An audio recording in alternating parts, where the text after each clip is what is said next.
Demi Allah, Dek. Video viral maling di minimarket, pria apes usai kepergok pegawai yang jago bela diri.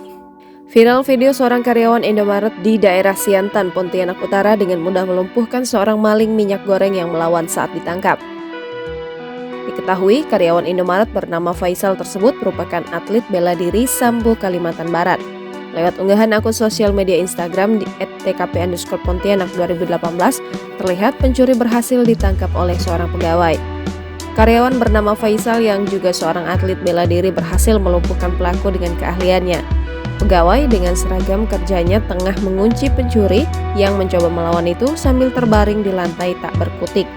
Sang pencuri yang terlihat tak bisa bergerak itu bahkan sampai bersumpah bahwa ia tak mencuri dan tak akan melarikan diri.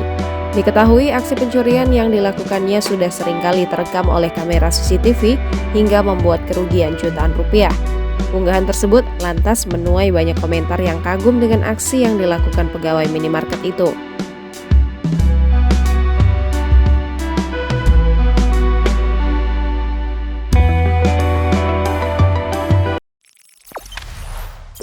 Jangan lupa subscribe, share, komen, dan like ya!